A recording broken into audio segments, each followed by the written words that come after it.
Hai, nama saya Fadli. Di sini saya akan menjelaskan tentang pemahaman saya mengenai ilmu ekonomi dan ruang lingkupnya.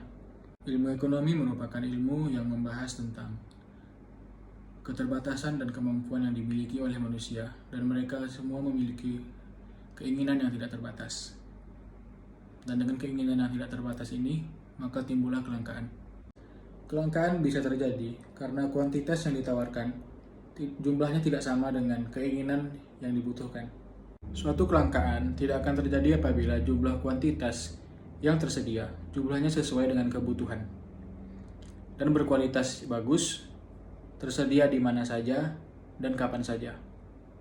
Dan salah satu cara untuk mengatasinya adalah manusia harus dihadapkan dengan pilihan-pilihan di mana mereka harus memilih mana yang mereka butuhkan dan mana yang mereka inginkan.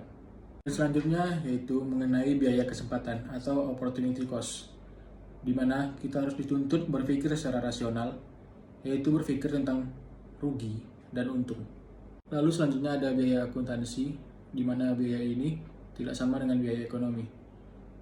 Biaya akuntansi biasanya hanya meliputi soal keuangan atau uang, sedangkan biaya ekonomi tidak hanya selalu mengenai uang, tetapi kesempatan yang hilang pun juga bisa dikatakan sebagai biaya. Lalu selanjutnya ada ruang lingkup ekonomi, di mana yang pertama adalah teori ekonomi mikro. Teori ini alokasi sumber dayanya hanya di tingkat individu, seperti rumah tangga, perusahaan, industri, dan lain-lain. Salah satu aspeknya adalah tingkah laku pembeli dan tingkah laku penjual, di mana pembeli ini lebih ingin memaksimalkan tingkat kepuasannya, sedangkan penjual, mereka lebih memilih untuk memaksimalkan tingkat keuntungan atau labanya.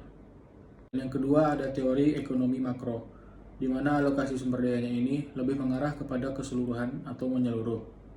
Aspek-aspek dalam teori ekonomi makro ini adalah yang pertama, penentuan tingkat kegiatan perekonomian melalui indikator-indikator pengeluaran agregat dalam suatu perekonomian. Pengeluaran agregat itu sendiri diatur untuk mencapai titik full employment. Yang terakhir itu mengatasi pengangguran dan inflasi melalui kebijakan-kebijakan yang dibuat oleh pemerintah, baik itu kebijakan fiskal maupun kebijakan moneter. Mungkin hanya itu yang dapat saya sampaikan, lebih kurangnya saya mohon maaf. Assalamualaikum warahmatullahi wabarakatuh.